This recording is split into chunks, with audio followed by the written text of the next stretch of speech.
So, hey guys, in this video, I'm really glad to have Leo in our podcast. So, yeah, Leo, you can just introduce yourself, tell us more about your business, and yeah, let's go. For sure, man. I'm Leo, 19 years old.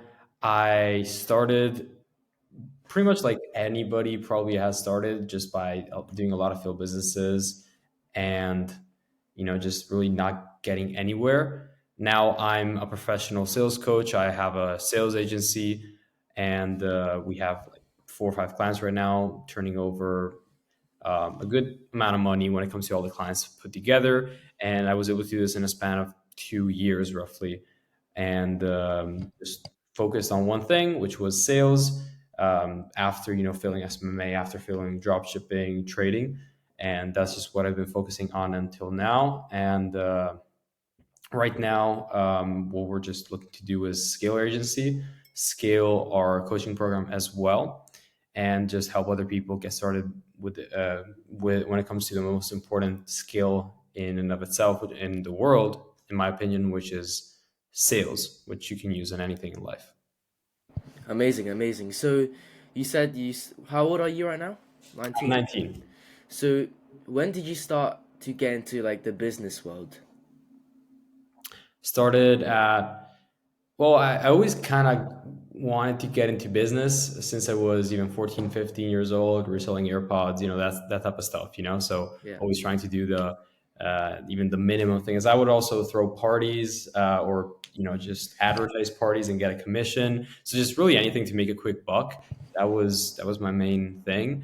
And I never really knew about online business at that point. I was really just reselling stuff and just trying to do that. I also like the stocks. I like finance. I was really interested in that. But, of course, you can't really do much without a lot of capital. So I remember it was August 2022 where I like stumbled across a video of Iman Gadzi. Probably a lot of you guys, are like, okay, Yeah. yeah, same thing. That explained how to start an MMA, and I was like, holy shit, this is amazing. I can get to 10K a month. I can, I just need 4 clients, and my life will be set. And of course, the earlier you are in the space in the journey, the easier things seem. Just because you're not in the work, you just don't feel like you don't have that skin in the game. So that was for me the case, and I tried MMA.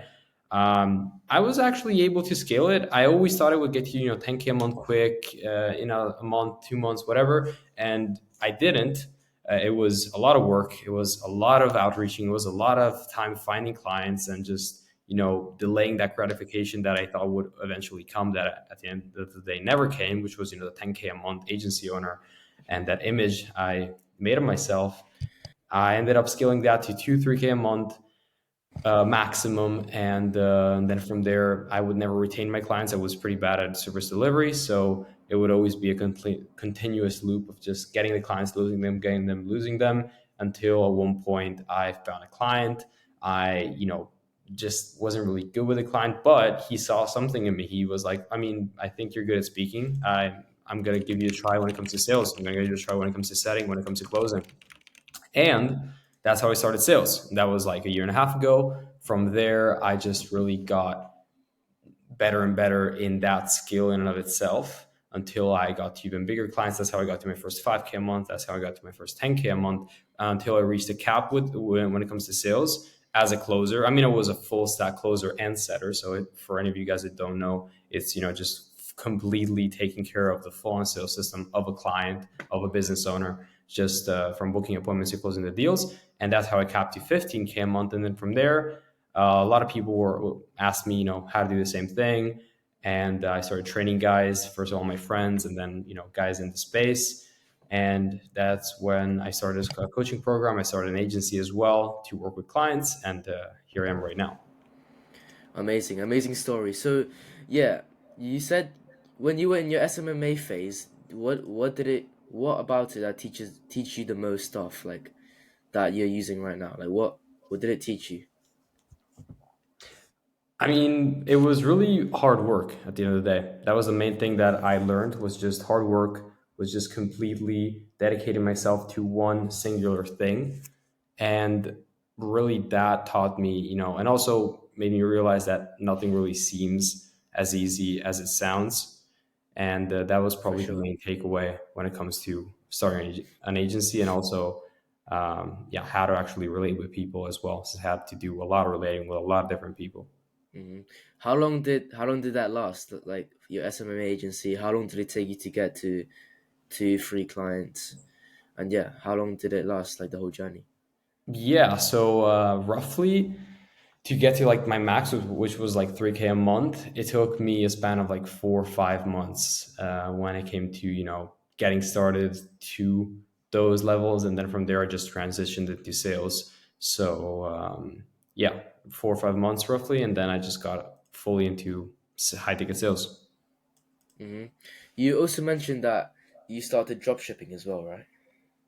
Yeah, yeah, I did, but it was just not anything serious. Tried to launch a store for like a month, so Hmm. So right now you have a sales agency and you have a sales coaching program as well, right? yeah. So I want to know more about your agency. So what do you do for your clients?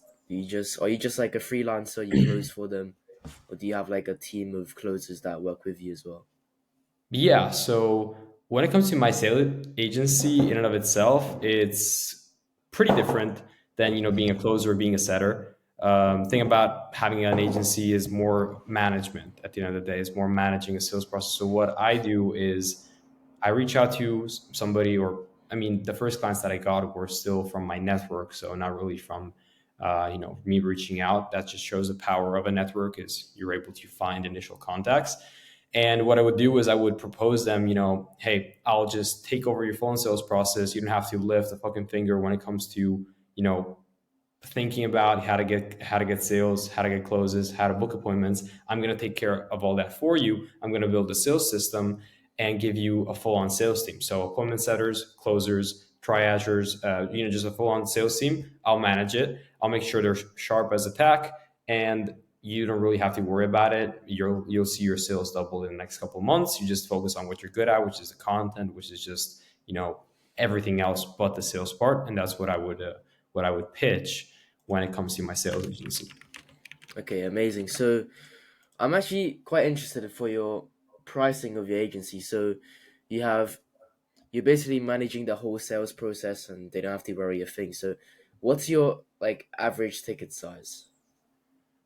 Yeah. So as of now, when it comes to the agency, it really depends. We want to make it as personal, as personalizable as possible when it comes to every single client. So let's say we have a very qualified possible client that has a lot of big audience, a lot of followers, and is really not monetizing it, then we might think about more of a commission basis report and partnership when it comes to that, because we see a lot of potential. If it's something that we think it may take a little bit more time to propel forward as a business, then we're going to be like, okay, it may take 2 3 months of here. I'm going to tell you up front, in order to maintain our systems, maintain our sales team and everything, we also take retainers. And usually, what I would say on average is a retainer plus commission model. And that would range anywhere from 1K to 2K a month, and a commission, which would also include the sales, closers and setters commission. So it would roughly be a minimum of 15% commission. So let's say last week we closed a guy, and it was a 2K a month retainer and a 15% commission, which was only for the closers and setters. So we wouldn't really take any commission, we only took the retainer. So what was the most excited thing that you've experienced in your business? Like, let's say I got a big win, like I signed a super big client and I get like super, super hype. Like, did you have that feeling as well, or was it like another kind of success, etc.? Yeah. So the thing about my experience is, when it comes to closing, I really love what I do. Like, I've always been a closer, I've always been, I think, good at closing, and I've always liked it. And I've always felt a really good feeling when I would close somebody, that even now I probably think it's just the best feeling, that I just, yeah, I can recall.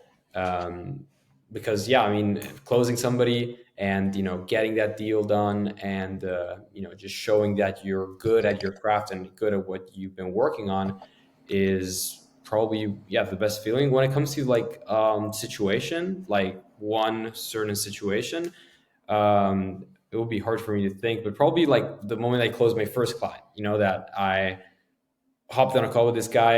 It was a pretty funny story because I literally had like my voice was fading away because I just had a really like dry voice, Mm-hmm. and I didn't have any water, and it was like pitching like crazy. It was just rambling and rambling and yapping, and talking about the product and everything. I didn't know what the fuck I was doing because it was just the first call. It was over 2 years ago, and when it comes to that, I mean, I just my voice faded at a certain point, and nothing came out. I was like, "Fuck!" And I just went, "Okay, wait a second." I went to drink some water, came back, and then from there, I closed the guy miraculously. I don't even know how because what I said didn't make any sense, but it was like $1,000, literally $1,000. It was 800 pounds, $1,000, and that was a insane, amazing feeling because $1,000. I'm 17. I never had that money in my life, and I actually showed that it was possible. It showed me that it could happen, and I could do that 10 times. I could 10K a month. So Mm-hmm. Wait, did you gain good results? when it comes to the client, no, I didn't at all. Like it was horrible, man. Yeah, it was something. I tried as much as possible. I mean, I was supposed to also run the ads, but he didn't really have the budget for it, and it was a pretty like chaotic partnership. I tried my best. I mean, I tried to do videos and everything, but at the end of the day, like in the first month, there wasn't really much I could do because he was extremely picky. I remember that. Like I was supposed to do the videos because I had an SMMA, right? I would do the videos, the reels, and also wanted to run the ads. And he was very picky when it came to like the editing and everything. And like one video out of 15, he would take as good, and all the other 15 that I would make, he didn't like. So it was really pretty hard. But yeah, after a month, I just dropped him and continued on the next thing. So Mm-hmm. Okay, so yeah, that was very good. So what did you do? Like, what outreach method did you do to get your client, like your first client for your SMMA? Is it like the same way you're getting your clients now, or did you do cold call before and now you've changed? Like, what did you do to get your client? yeah, so for my SMMA, we would do a lot of different things. Actually, we would go, and because I also had a friend that was helping me out at like my second and third month. At the beginning, I started alone. Then I had a friend, and he was my business partner. And what we did is Instagram outreach, right? Instagram messages. And at a certain point, I remember that Instagram has a limit, right, on like you messaging people. There's like a limit of 60, 70, 80 per day, and then it just takes you off. So what we did was just create 10 to 20 different profiles in a span of like 3 to 4 months with my name. Like you can go and find them all, they're still there, I think, so that I could still outreach, but like do 300, 400 messages a day, which was absolutely crazy. And there was a certain point which like the average machine was just going absolutely insane, and we were able to book in like April of 2023 27 to 30 appointments in a week. That was absolutely insane. And we were able to do that because just the volume. There wasn't really no like there wasn't really quality behind the messages. It was just, in a week we would be sending 5,000 messages. So out of 5,000, 10 would get booked in a call. Mm-hmm. So are you still doing Instagram outreach now, or are you kind of transitioning to other outreach method as well? Yeah, so as of now, what I'm doing is, yeah, I'm a little bit doing it on the side because I really, do have spare time and can do it. And I always saw it as a good way to just engage with more people, and just yeah, I mean, it's a pretty effective way still, and also I'm just focusing more on the quality and just building and making conversation that are good and of quality. But as of now, I also have my business partner, and he has like 24,000 followers on Instagram, and he does content. So with his content, we have a lot of inbound people when it comes to it. And when it comes to clients for the agency, as I said, initially we work with guys in our network, and then we also resorted to doing outreach. One thing that I would say that is very valuable is video outreach. So doing videos, sending videos out, either at the beginning or after a while the conversation is already has already started with your potential client. If it's B2B, with your potential student, or whatever. If it's B2C, it's doing video outreach, because just you show you're genuine. You're there with the phone. You're like, hey man, what's up, and everything, and it's just way more personal, and it builds way better rapport in my experience. Yeah, for my agency, I also did like the Loom strategy where in cold emails you include like a Loom video of you explaining, because when people see people's faces, they get like, Yeah. I don't know, they just have like, they just feel like they have a closer relationship, so it's easier to get them to buy from you.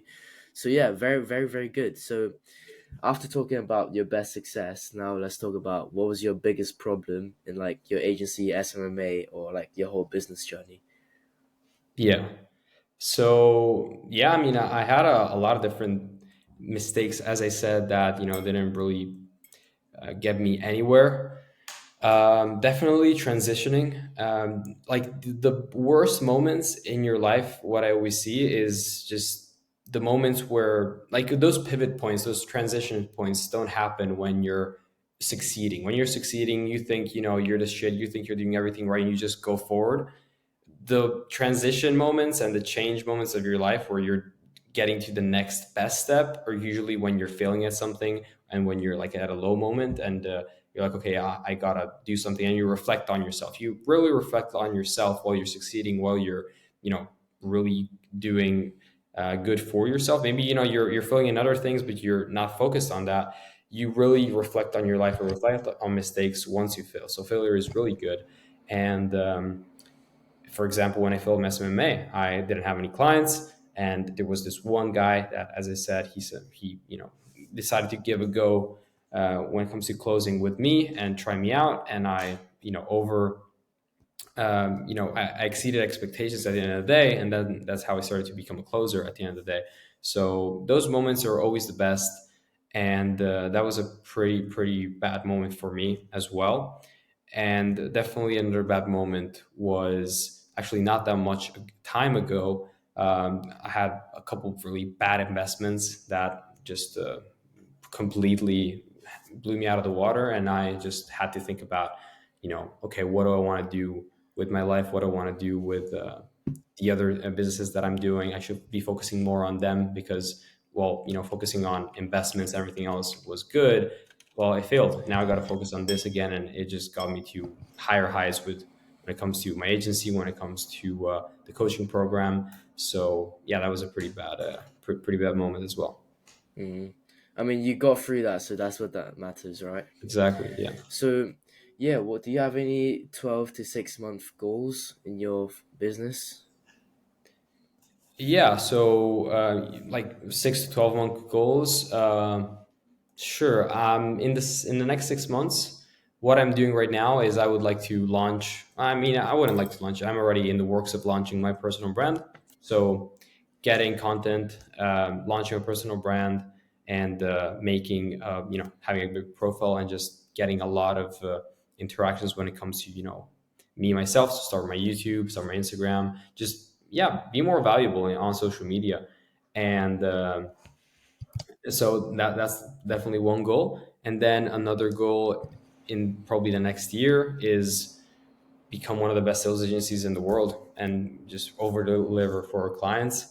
I really have like any money expectations and goals, because I just saw in life that that doesn't really get you anywhere. It's way better focusing on, okay, let's point to having 5 clients this month, or let's point to, focus on input, not output. Let's focus on, okay, my goal is to work 10 hours a day, and then you'll see the results will come anyway. If you focus on the results, if you focus on, the end goal. If you notice, when you're running a marathon and you're running a sprint or whatever, if you focus on, how far the end goal is, you're just going to feel more fatigued and everything. But if you're talking to somebody while you're running, or if you're thinking about something while you're running, and you're kind of like enjoying it, or you don't really see the time passing, you're going to get there, and it seemed like nothing. So enjoy the process, and that's what I'm trying to do. Just enjoying more the process, focusing on input instead of output, and just growing my agency, growing my personal brand.